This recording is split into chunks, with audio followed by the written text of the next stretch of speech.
خیلی خوش اومدی به قسمت اول مجموعه کار با صدا.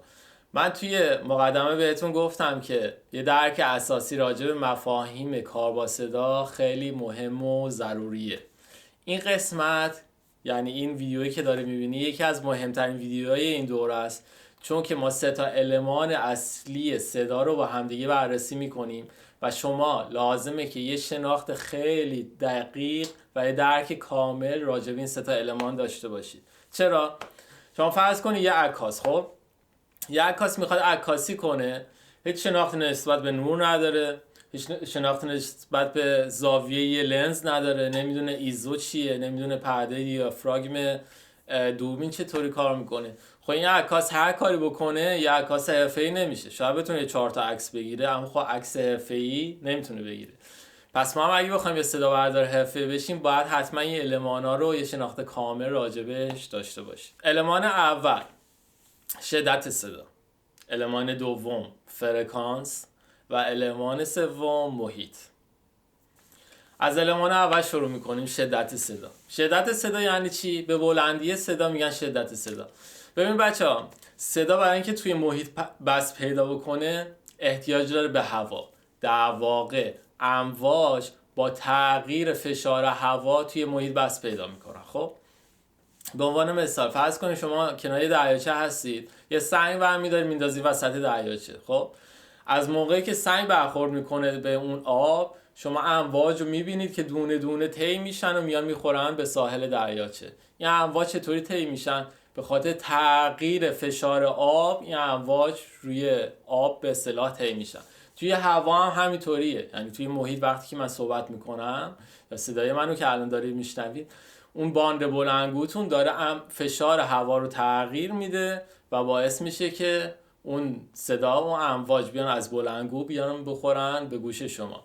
به خاطر همینه که توی جو یا توی فضا ما هیچ صدایی رو نمیتونیم بشنویم، چون که اونجا هوایی وجود نداره. خب یا توی وکیوم هیچ صدایی نمیتونه بشنوه، چون که هوایی اونجا وجود نداره. حالا گوش ما یک شاهکار از طبیعت، یعنی که گوش ما قادره که هولوش 11 تا 12 تریلیون واحد صوتی رو بشنوه. شوخی نمی کنم، 11 تا 12 تریلیون لول صوتی رو قابل به دریافتشه. یعنی که این گوش ریزولیشن یا مثلا حساسیت گوش به مراتب از چشم بیشتره، توانایی دریافتش، و قادر از ریزترین صداها تا بلندترین صدا که مثلا صدای جت باشه یا صدای ترومپت باشه قادر به دریافتشه و قادر به پردازشه. به اصطلاح این شدت‌های صدا هستش. المان سوم چیه؟ المان سوم فرکانسه. فرکانس رو چطوری میتونم براتون تعریف کنم؟ یه تعریف خیلی ساده داره. تعداد نوسانات امواج یا یک موج، تعداد نوسانات یک موج در واحد ثانیه رو بهش میگن فرکانس. فرض کنید بیایم برگردیم مثلا به مثال همون دریاچه. فرض کنید شما اینقدر بیکارید که نشستین کنار همون دریاچه، سنگر رو انداختید تو آب و نشستین دارین تک تک این موجایی که میان میخورن به ساحل رو میشمارید. خب 1 2 3 4 5 الی آخر.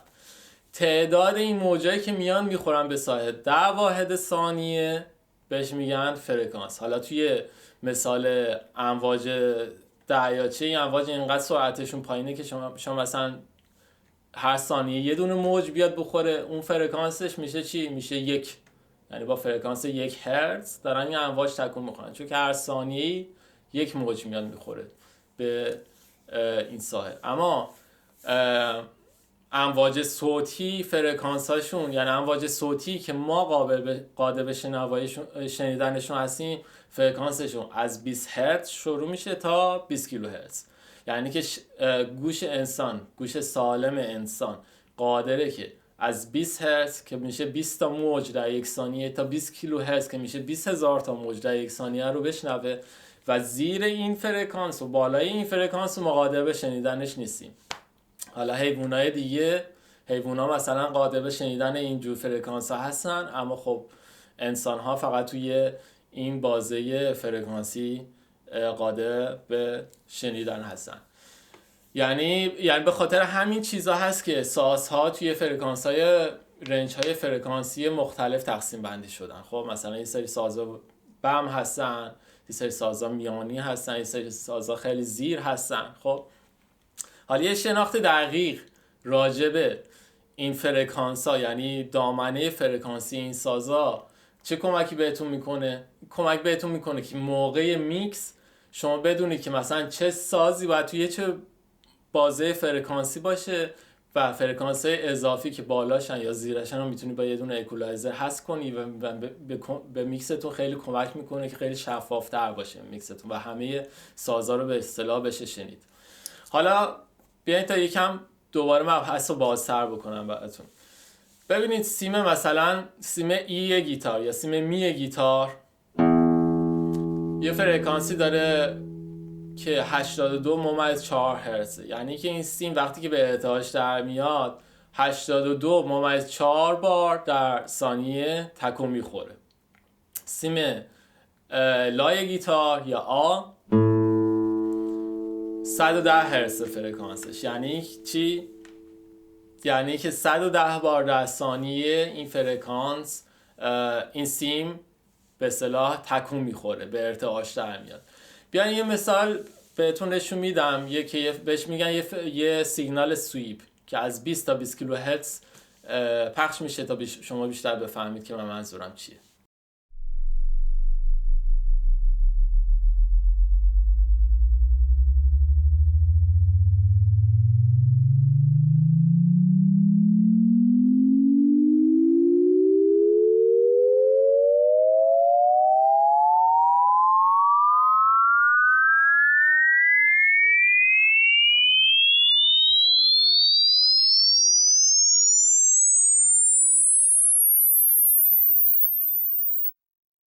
جالب بود نه؟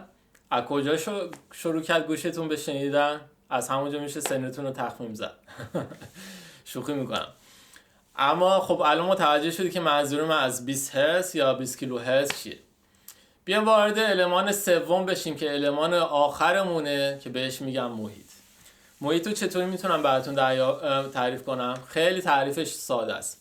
شما فرض کن توی دشتی رفتید، یه چوپونی نشسته، یه گوشه داره نی میزنه. خب شما به این چوپونه میشینید گوش میدید، چیزی که شما دریافت میکنی یا گوشتون دریافت میکنه امواج مستقیم از نی اون آقای چوپونه که میاد میخوره به گوش شما.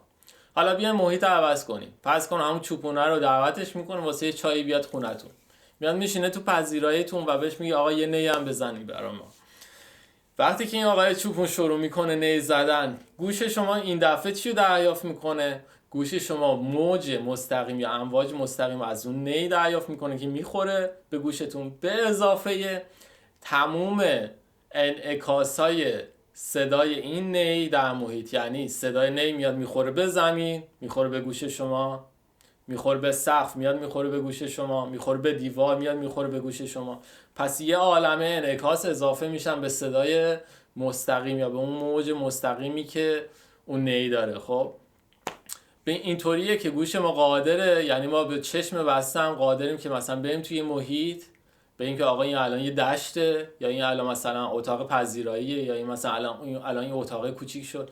حتی دقت گوش ما در این حد شما الان متوجه میشی که من چقدر خودم فن این گوشم، یعنی سیستم این گوشم که چطور گوش کار میکنه. مثلا با چشم بسته شما میتونی حتی تشخیص بدی که الان من توی دستشویی ام، یا مثلا توی حمومم، یا مثلا توی آشپزخونه‌ام، یا توی اتاق پذیرایی ام، چون که نوع اون انعکاسم تغییر میکنه بسته به تغییر محیطتون. حالا اگه دیوارا چوبی باشن یه سری انعکاسای دیگه داریم، یعنی یه سری فرکانس‌ها بیشتر انعکاس پیدا میکنن، یه سریاشون کمتر. دیوارا کاشی باشن یه مدل دیگه، و هزاران هزار محیطی که ما داریم. خب بیاین تا این مثال رو براتون شفافتر کنم. به صدای این درام گوش بدید. خب از هر کی که بپرسید یا اگه خودتون یه مقدار راجبش فکر کنی متوجه میشی که این درام خیلی به نزدیک بهتون نشسته، انگار که نشستین نزدیک درام، انگار که داره اینجا براتون پخش میکنه. محیط خیلی کوچیکه یا توی اتاق خیلی کوچیک ضبط شده. حالا گوش بدین به این صدا. چی شد؟ یکم بزرگتر شد محیط، درسته؟ یعنی الان دارین فکر میکنین که توی چه میدونم یه اتاق به این بزرگی، شاید به بزرگی این استدیو یه نفر نشسته داره میزنه. حالا به این مثال گوش بدید. الان چی شد؟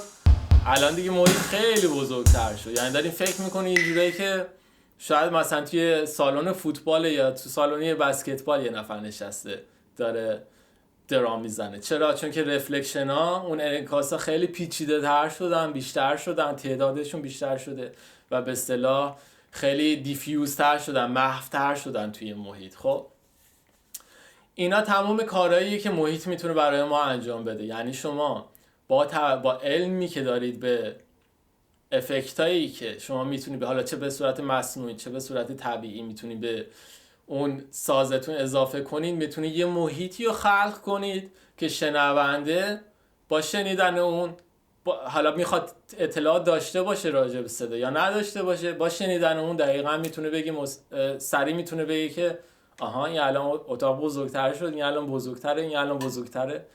یکی از زیبایی صدا همینه. حالا میریم وارد یه مبحث خیلی بالاتر میشیم به عنوان به اسم پری دیلی. اول به این مثال گوش بدید بعد براتون تعریف میکنم.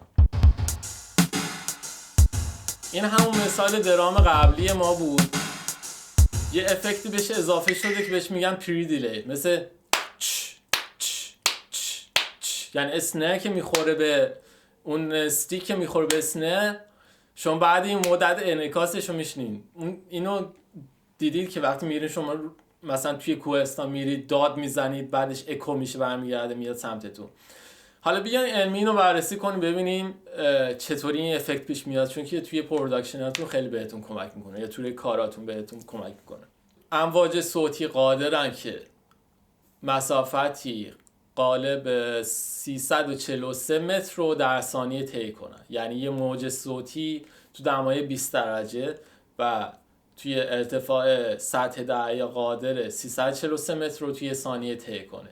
حالا این فرمول اگه برگردونیم بهمون میگه که در یک ثانیه یه موج صوتی هولوش 0.02 میلی ثانیه یه متر رو میتونه طی کنه. یه مثال براتون بزنم. من توی 10 متری شما وای میسم یه بادکنک رو میتره کنم. اگه بخوایم ضربش کنیم میشه 10 متر که گفتیم 200 میلی ثانیه سرعت موج در متر، 10 مترش میشه 2 میلی ثانیه.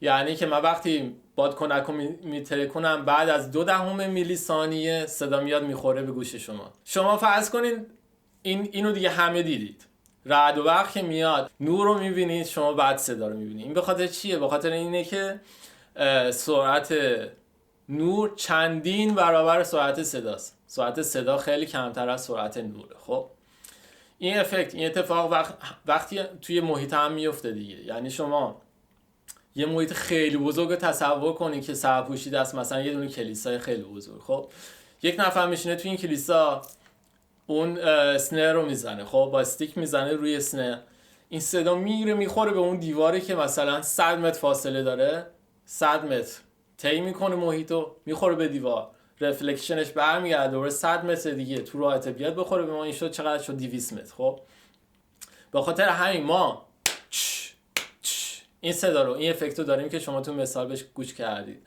یعنی که اسنر خورد، صدا مستقیم ما شنیدیم، بعد رفلکشنش رو شنیدیم، یعنی اون دیلیش رو شنیدیم و بعد از دیلی شروع کرد انعکاسای بعدی وارد شدن. خب یعنی آقا یه نفر اومد به شما گفتش که من یه اتاق میخوام که توی این میکسم روی اسنر یکی یا مثلا روی این ساکسیفون که توی این میکسم هست، میخوام طرف فکر کنه که نشسته توی کلیسا داره ساکسیفون میزنه، یعنی مثلا توی سالن فوتبال نشسته داره ساکسیفون میزنه. شما چیکار میکنید؟ میگی خب سالن فوتبال چقدر مثلا مسافتش چه میدونم 100 متر فاصله دیواراش با هم دیگه است، 100 متر موج میره میخوره به دیوار برمیگرده، شد 200 متر. 200 متر رو ضرب در قانونمون میکنه که بهتون گفتم 200 میلی ثانیه بر متر دیگه، ضربش رو خودتون انجام بدید و همون اندازه توی افکتتون بهش پری دیلی میدید و شما قادری که اون محیط رو دوباره خلقش کنید.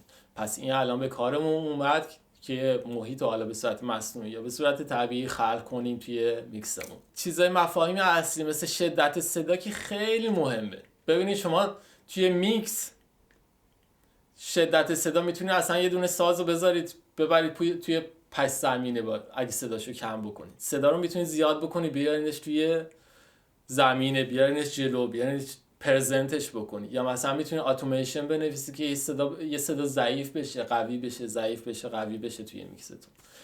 کجا دیگه به دردمون میخوره شناختن شدت صدا؟ موقع ضبط‌ها به دردمون میخوره. شدت صدا اگه خیلی زیاد باشه موقع ضبط باعث میشه که دیستورشن یا نویز اضافه بشه به ضبطمون و اون ضبط دیگه اون رکوردی که داریم انجام میدیم به هیچ دردی نخوره. اگه خیلی کم باشه باعث میشه که میزان سیگنال به نویزمون جور در نیاد، یعنی بیشتر نویز رو سیگنال داشته باشین. چون که شما صدا رو کم کردی، داری مثلا یه ساز رو ضبط میکنی، از اون طرف بعد میبری توی نرم افزار داری ازش استفاده میکنی، میخوای صدا رو زیاد کنی، اون نویز هم همراه با اون صدای اصلیت اضافه میکنی.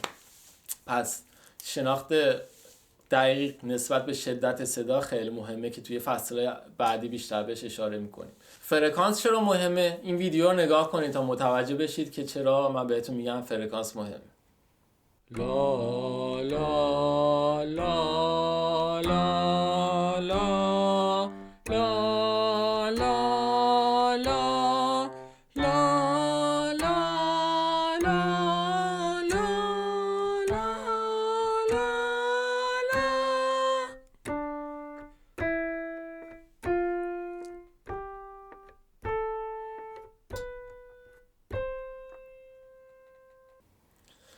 خب صدای بنده رو گوش کردید.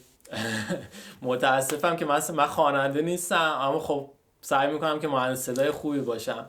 اما اگه این ویدیو ها دنبال کرده باشید متوجه میشید که صدای ما یا صدای حالا هر انسانی هولوش 80 هرتز شروع میشه تا 1100 هرتز. یعنی شما صدای خواننده ها رو توی این رنج میتونید تقسیم بندی بکنید. یه خواننده معمولی چیزی بین 2.5 اکتاف رنج صداشه. خب یه خواننده خیلی حرفی، خواننده های اپرای بزرگ ما داشتیم، حتی کسایی که 5 اکتاف هم رنج صدایی داشتن که اونا واقعا استثنایی بودن. اما خب به صورت معمولی 2.5 اکتاف رنج صدایی هر خواننده است. وقتی که این رنج های صدایی شما بدونید که چه سازی کدوم رنج صدایی مربوط به کدوم سازه، مثلا پیانو الان کدوم رنج رو داره اجرا میکنه، یا مثلا الان خواننده مرد یا زن تو کدوم رنج صدایی هست، خب یا بیس تو کدوم رنج صدایی که معمولا فرکانس های بمه، یا کیک کجاست، کیک درام کجاست. توی میکستون خیلی بیشتر میتونه بهتون کمک کنه و باعث میشه که میکس خیلی شفافتر بتونه ارائه بدی. خب بچه‌ها بزنید تو قسمت بعدی راجع به المان‌های اصلی صدا بیشتر صحبت کنیم. با ما همراه باشید.